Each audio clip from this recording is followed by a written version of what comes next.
So peep this out. The industry is holding its breath tonight, and if you thought 50 Cent was slowing down, thought Curtis Jackson had finally traded the bulletproof vest for a bathrobe, thought the boy from Southside Queens had run out of moves, you have been played, and you have been played badly. Because what 50 Cent just pulled off in Las Vegas is not a comeback, it is not a nostalgia lap, it is not a farewell wave. It is a full-blown power grab, and the man sitting on the other side of it, the one wearing the suit, the one holding the Roc Nation logo, the one everybody calls HOV, is watching his own empire get flanked in real time.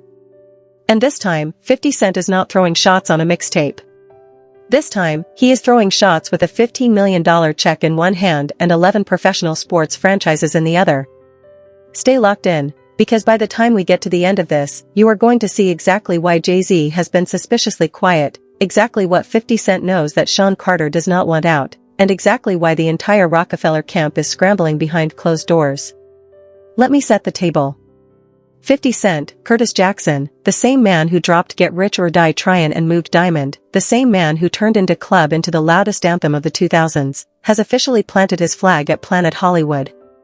6 nights. December 27th through January 4th. And the check for those 6 nights is reported to be $15 million.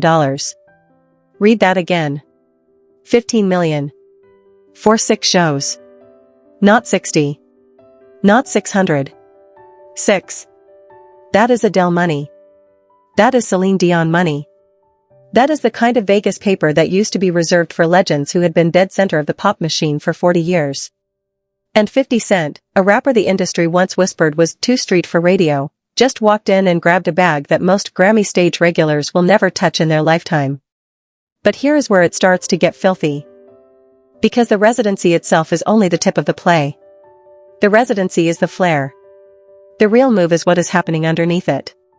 And to see the real move, you have to zoom out and look at what 50 Cent has been quietly stacking while Jay-Z was busy running Super Bowl halftime shows and playing gatekeeper at the NFL. Watch this. 50 Cent is now in business, direct business, ownership tier business, with the Houston Rockets, the Houston Texans, the Houston Astros, the Sacramento Kings, the Indiana Pacers, the Orlando Magic, the Washington Commanders, the Minnesota Timberwolves, the Baltimore Ravens circuit. 11 professional franchises. 11 owners. 11 billionaires who now text back Curtis Jackson before they text back anyone from The Roc. And 50 Cent said it himself with a smirk that should have made every executive in Manhattan sit up straight. When you sit next to the guys at the top of the food chain, when they keep seeing you around their equivalent, they stop asking questions. They just say bring me that. Bring me whatever he has. That is not networking. That is infiltration. That is 50 Cent putting a Sire Spirits bottle on the courtside table of every major arena in America while Jay-Z is still trying to book a halftime slot. And speaking of that halftime slot, let us talk about the elephant on the 50-yard line. Because 50 Cent finally said out loud what a lot of people had been whispering for years. Remember the Super Bowl. Remember the Dr. Dre and Eminem halftime show. Remember when the biggest hip-hop celebration in NFL history rolled out and somehow, 50 Cent had to appear hanging upside down in a cameo that felt more like a hostage clip than a co-headliner spot. Well, according to 50 Cent, that was not an accident. That was not a creative choice. That, Fif is now claiming, was a Jay-Z blocking maneuver. Jay-Z, he alleges, told Dre and M that he did not want 50 Cent up on that stage. And here is the punchline that has the whole industry buzzing tonight. While Jay-Z was allegedly blocking him from a performance, 50 Cent was walking into the front offices of 11 NFL and NBA teams, including teams the NFL co-signed, and shaking hands as a partner. Curtis Jackson said it flat, they had a problem with my performance, but they had zero problem with me becoming a partner. Make it make sense. That is the play. That is the entire play. And it is a play Jay-Z cannot answer, because you cannot answer ownership with a diss record. You cannot answer 11 franchise partnerships with an Instagram caption. You cannot answer a $15 million Vegas residency by dropping a surprise album at midnight. 50 Cent has moved the game to a board Jay-Z helped build, the board of moguls, owners, and equity holders, and 50 Cent is playing it with a level of comfort that clearly is making Shawn Carter uncomfortable. And let me tell you why this stings The Roc more than they will ever admit publicly. Jay-Z spent the last 15 years selling himself as the first rapper in every boardroom. The first Grammy this. The first billionaire that. The first hip-hop mogul with a piece of the nets. The first to negotiate a champagne brand. The first to run a management empire that housed pop stars, ballplayers, and film producers under one roof. And that positioning was airtight, until Curtis Jackson quietly started collecting the second seat at every table Jay-Z sat at, then started collecting the third seat, and now, look up, 50 Cent has more direct equity handshakes with team ownership than Roc Nation's entire sports agency division. That is not a rumor. That is a math problem. And it is a math problem the Rockefeller camp does not want the culture doing on camera. So how did we get here? How did the Southside kid who was told his music would never see rotation end up on a shorter list than the man who literally wrote the blueprint? Rewind. 1999. A young, hungry 50 Cent dropped How to Rob, a tongue-in-cheek roll call that name-checked half the industry, Jay-Z included. Jay fired back on its hot with a line about $1.50 that everybody in New York memorized by sundown. It was a bar. It was a joke. It was competitive. But something about the exchange planted a seed that never fully died. Over the years the two crossed paths, a Reebok commercial here, a remix there, polite nods at industry functions, but underneath every handshake, there was tension. Two New York Titans. Two very different playbooks. One built an empire through Def Jam and Roc Nation and the boardroom. The other built one through mixtape warfare, television, spirits, and now, apparently, franchise ownership. Fast forward to right now, and 50 Cent is not letting it breathe.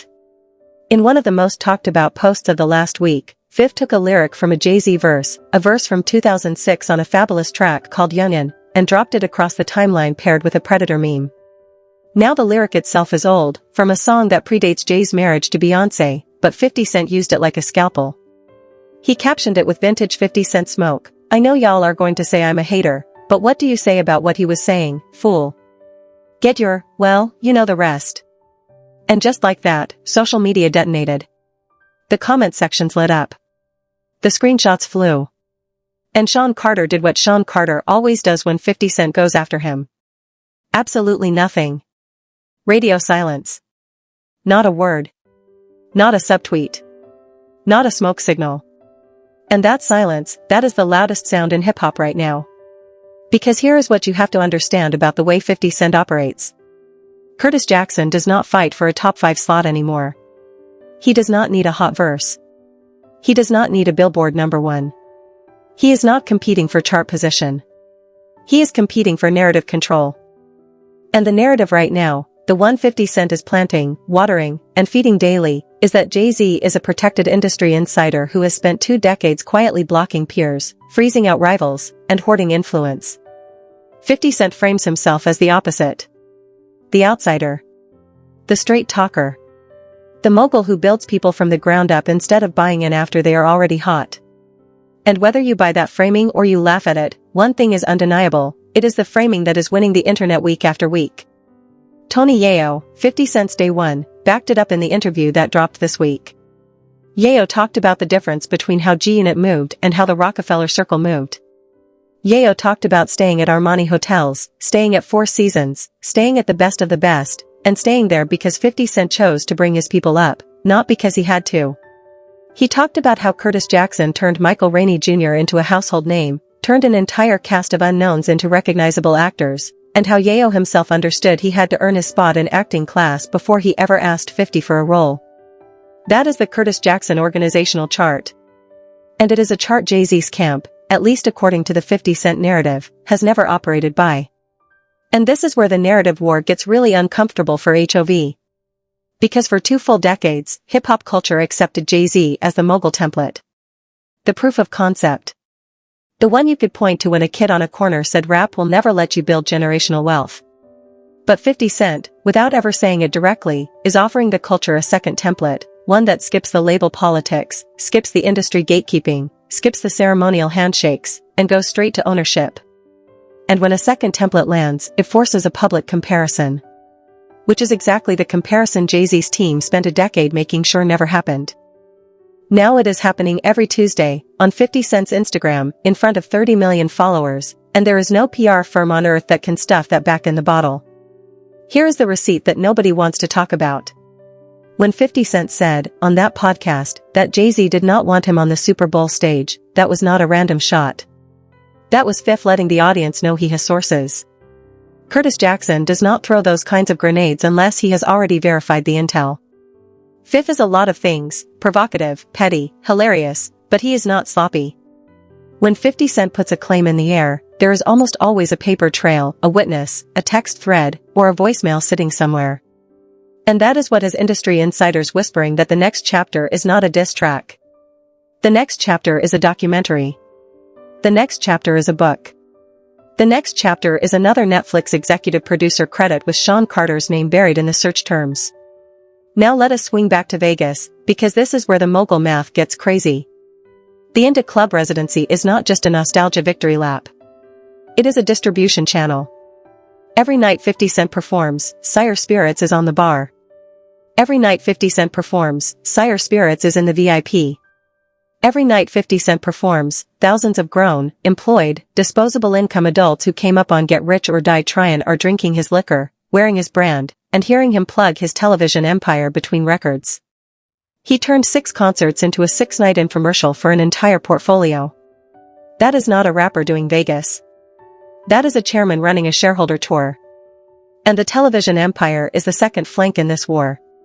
The Power Universe, the show 50 Cent famously took a $17,000 per episode paycheck to executive produce because nobody from the culture had ever run a television franchise like that before, has grown into a monster. Power. Power Book 2 Ghost. Power Book 3 Raising Cannon. Power Book 4 Force.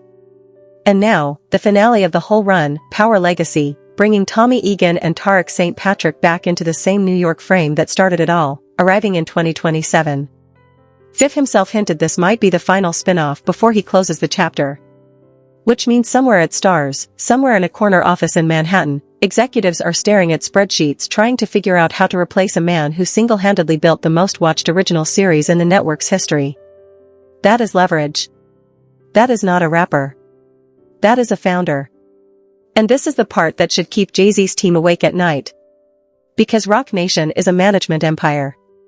It is agents, tours, sports representation, a Super Bowl production credit. All of that is service-based. All of that is intermediary business. 50 Cent, by contrast, is owning the assets.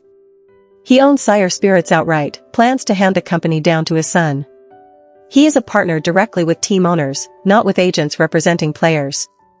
He is executive producer, not featured artist. He built G-Unit Film and Television. He negotiated Shreveport. He negotiated Millennium. He negotiated straight with Avi Lerner. He put in a full editing bay in his own facility and staffed half of it with AI technicians because he saw where the industry was going 3 years before the industry admitted it. That is a completely different animal. And that is why Curtis Jackson keeps walking into rooms with billionaires and walking out with equity.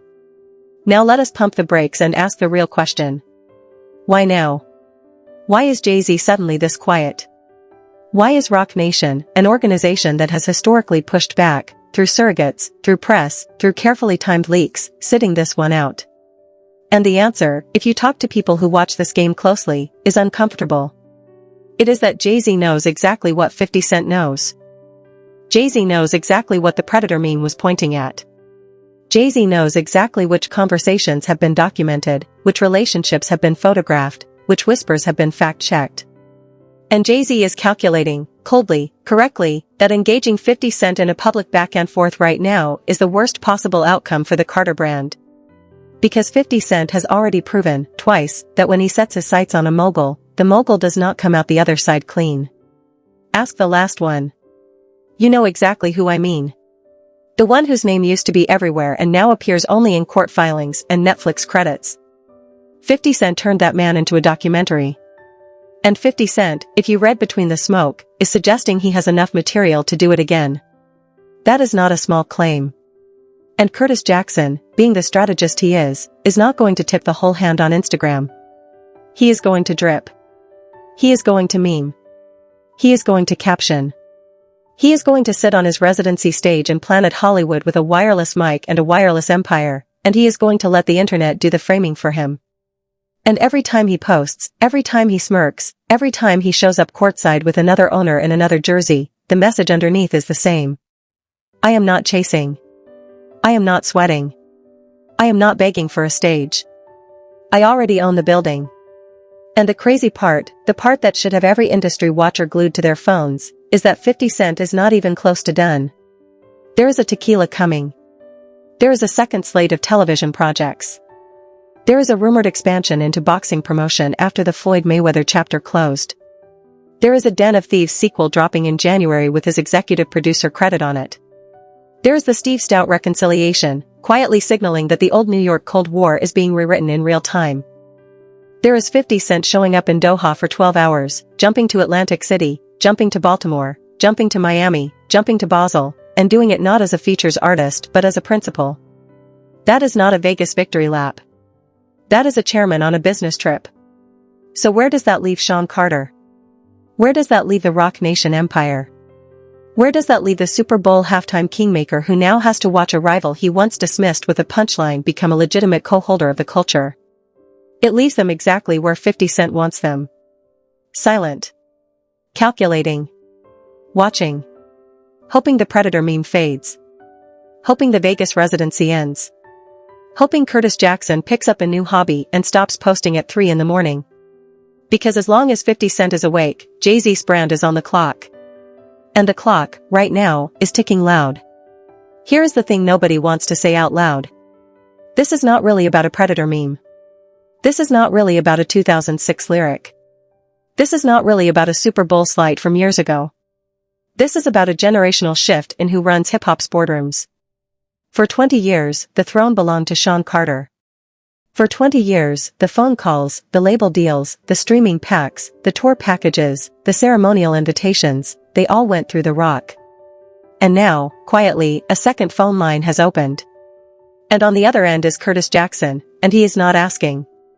He is offering. He is offering equity. He is offering ownership. He is offering brand partnerships that outlast the news cycle. He is offering the kind of long-play mogul math that Jay-Z used to be the only one running. That is why the residency matters. That is why the 15 million matters. That is why the 11 franchises matter. That is why the 8 billion view catalog matters. That is why the Predator meme matters. Because together, they add up to a very simple sentence that Jay-Z cannot yet answer: 50 Cent is no longer chasing the crown. He built a second one. Now Fif told the story himself, and one line of it is going to sit with me for a long time. He said, when we stopped competing for slots, when we stopped fighting for the top 5, he could not remember what the original problem even was. And that is the real weapon here. Because in a world where 50 Cent no longer needs a hit record, no longer needs a Billboard slot, no longer needs a Super Bowl cameo, the only thing he has left to compete for is legacy. And legacy, in Curtis Jackson's hands, is a scalpel he has already used, on a mogul who used to be untouchable, to devastating effect. So the last name you want on your smoke list right now, in the entire industry, is 50 Cent.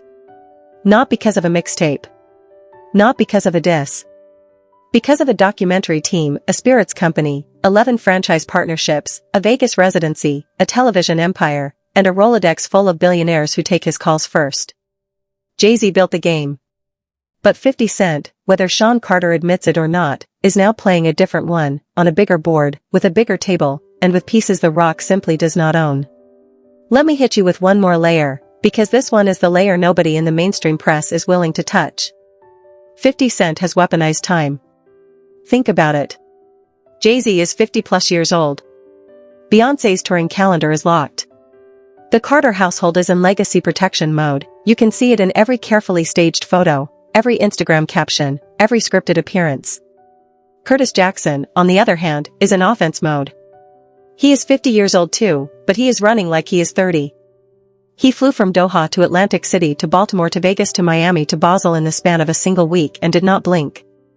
Fif told the story himself, 25 hours in the air just to get back for a pool party at Harris. That is not a man cruising. That is a man on a mission.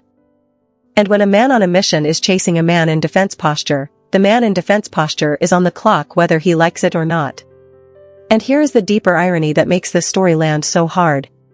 Jay-Z, more than any rapper in history, taught the culture how to build slow and strike late. He built Rockefeller brick by brick. He built Def Jam presidency into a legacy note. He built Roc Nation into a billion-dollar management arm. Patience is his signature. Waiting is his signature. Never let them see the play until the play is already done, that is Shawn Carter's whole doctrine. And now, in a bitter kind of poetry, that same doctrine is being used against him, by a rival he underestimated, on a stage he himself helped legitimize. 50 Cent has been building slow. 50 Cent has been striking late. 50 Cent has been letting the pieces fall exactly where he wants them. And the man who wrote the Mogul playbook is now watching a former How to Rob punchline execute a version of that playbook Jay-Z himself never got the chance to run, because 50 Cent is running it with television, spirits, sports, and streaming all at once, and HOV never had all four flanks open simultaneously. And if you think Beyoncé's camp is missing all of this, think again. The Predator meme, whether you found it clever or found it low, did one thing very effectively: it planted the Carter family, not just Shawn Carter the executive, in the middle of the news cycle 50 Cent is driving. That is a completely different chessboard. Because Jay-Z the executive can absorb hits. Jay-Z the executive has been eating hits since he was on Reasonable Doubt.